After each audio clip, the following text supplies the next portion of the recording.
ఇసుక తప్పుడు కేసులతో జగనన్న వెనక ఉన్న వాళ్ళని జైలుకు పంపాలని చూస్తున్నారన్నారు చెవిరెడ్డి భాస్కర్ రెడ్డి. జగనన్న సైనికులు అంటే అన్నింటికీ ఎదురుకొని నిలబడతామని తెలిపారు. బెదిరింపులకు ఏమాత్రం భయపడనన్నారు. ఇలాంటివి ఎన్నైనా ఏ కేసులైనా ఎదుర్కోవడానికి సిద్ధంగా ఉందని తెలిపారు. ఆయన ఎన్ని కేసులు పెట్టినా తట్టుకొని నిలబడతానని తెలిపారు. పార్టీ కార్యక్రమాల్లో అందరూ భాగస్వామ్యం కావాలని కోరారు. పలువురు వైసీపీ నేతలపై కేసులు పెట్టించారు, కొట్టించారన్నారు. ఏ సంబంధం లేని తనపై ఏడాది కాలంగా రకరకాల కేసులు పెట్టి తీసుకెళ్లాలని చూస్తున్నారన్నారు. పార్టీ కార్యక్రమాలు విజయవంతం చేసి నియామకాలు ఆపవద్దని తెలిపారు ఆయన. నమస్కారం. రాత్రి అయింది. మార్పును క్షమించాలి. జరుగుతున్న పరిణామాలంతా కూడా మీకు తెలుసు. తప్పుడు కేసులతో ఇబ్బంది పెట్టాలని ప్రయత్నం, తప్పుడు కేసులతో జగనన్న వెనకాల ఎవరైతే గట్టిగా ఉంటారో వీళ్ళందరినీ జైలుకు పంపాలని చెప్పి తప్పన తాపత్రయం. సరే, జగనన్న సైనికులు ఉన్నప్పుడు అన్నిటికీ సిద్ధపడి ఉంటారన్న విషయం మనకందరూ కూడా తెలుసు.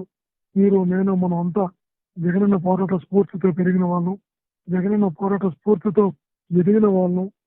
జగనన్నను చూసి ఇట్లాంటి బెదిరింపులన్నీ కూడా భయపడినటువంటి వాళ్ళం.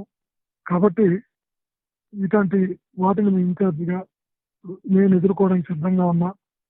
వాళ్ళు ఏ రకమైనటువంటి ఎన్ని రకాల కేసులు పెట్టినా కూడా తట్టుకొని నిలబడడానికి మీ అందరి బ్లెస్సింగ్స్ తో, జగనన్న బ్లెస్సింగ్స్ తో, దేవుడి బ్లెస్సింగ్స్ తో ఖచ్చితంగా తట్టుకొని నిలబడతాం. మీకు ఎందుకు టెలికాన్ఫరెన్స్ ఉద్దేశం ఏంటంటే, పార్టీ కార్యక్రమాలు ఇప్పుడు ఊపందుకున్నాయి. నియామకాలు కూడా తొందరగా పూర్తి చేయాలి. మీ మీ జిల్లాల్లో, మీ మీ నియోజకవర్గాల్లో, మీ మండలాల్లో, గ్రామ స్థాయి వరకు నియోజకవర్గాలు చాలా స్పీడ్గా నియామకాలు పూర్తి కావాలి. పార్టీ ఆదేశించే ప్రతి కార్యక్రమాన్ని కూడా చాలా దిగ్విజయంగా చేసి తీరాలి. జగనన్న వచ్చేటువంటి ఏ కార్యక్రమం అయినా కూడా ప్రతి అనుబంధ విభాగంలో ఉన్న ప్రతి ఒక్క వ్యక్తి కూడా ఆ సైన్యులాగా ఆ కార్యక్రమంలో భాగస్వాములు కావాలి. కాబట్టి ప్రతి పార్టీ కార్యక్రమం అనుబంధ విభాగాల పాత్ర కీలకంగా ఉండాలి. నేను ఈ రోజు కాకపోతే రేపు, ఎల్లుండో, 2 రోజులు అయినా కూడా ఈ రోజు నన్ను అరెస్ట్ చేశారు, నన్ను పంపిస్తారు.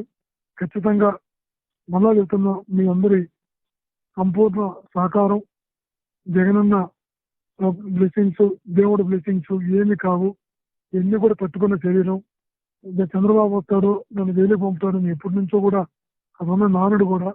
గత 5 సంవత్సరాల పాలనలో విపరీతంగా కేసులు పెట్టించాడు, జైల్లో పెట్టించాడు, కొట్టించాడు. ఎమ్మెల్యేగా ఉంటే కూడా కొట్టించాడు. తనకు అది ఆనందం అనుకుంటా. మళ్ళా ఏ రకంగా 1 year ఏ సంబంధం లేని నన్ను రకరకాల కేసుల్లో ఈరోజు ఈ కేసులో ఇరికిచ్చి తీసుకెళ్లే ప్రయత్నం చేస్తున్నారు. ఇవాళ ఏం చేసినా కూడా జగనన్న సైనికులుగా మనం అంతా కూడా గట్టిగా ఉండే వాళ్ళమే. అందులో నేను కూడా ఒకరిని. కాబట్టి మీరందరూ కూడా పార్టీ ఆదేశించే ప్రతి కార్యక్రమంలో గట్టిగా భాగస్వాములు కావాలి.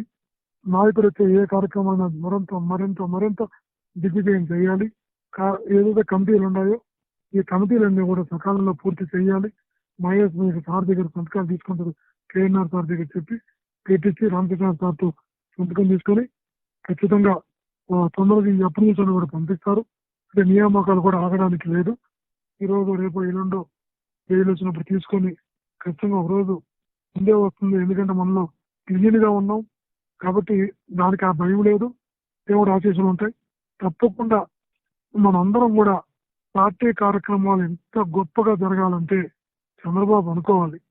ప్రతి ఒక్క వ్యక్తి కూడా ఒక జగన్మోహన్ రెడ్డి లాంటి పోరాట పూర్తి ఉన్నవాడు తప్ప వైఎస్ఆర్ కాంగ్రెస్ పార్టీ అనుబంధ విభాగాల్లో భయపడేటటువంటి వాడు ఒక్కరు కూడా లేడు అని ఒక సందేశం వెళ్ళేలాగా మీరంతా కూడా నేను ఇచ్చేదాకా, ఒక రోజు బెయిల్ తీసుకొని వచ్చేదాకా, వచ్చిన తర్వాత, ఎందుకంటే మినిమం 1/2 గంట 3/4 గంట ఇప్పుడు వాళ్ళు కస్టడీలో తీసుకునే అవకాశం ఉంది. కాబట్టి మిమ్మల్ని బయటకు వచ్చిన తర్వాత అలా మీతో మాట్లాడడం జరుగుతుంది. అటు ఆత్మీయులైనా, నా కుటుంబ సభ్యులైనా, జగనన్నకి సైనికులైనా మీరందరూ, మనం అందరం కూడా ఈ పార్టీ కార్యక్రమాలను మరింత గట్టిగా చేయాలని, నియామకాలు మరింత తొందరగా పూర్తి చేయాలని, నాయకుడు పాల్గొనే కార్యక్రమాలు కానీ, పార్టీ నిర్ణయించిన ఆ యాజిటేషన్స్ కానీ అనుబంధ విభాగాలు కీలక పాత్ర పోషించాలని, ఏ ఒక్కరు కూడా వెనకడుగు వెయ్యరు అని మీ అందరూ కూడా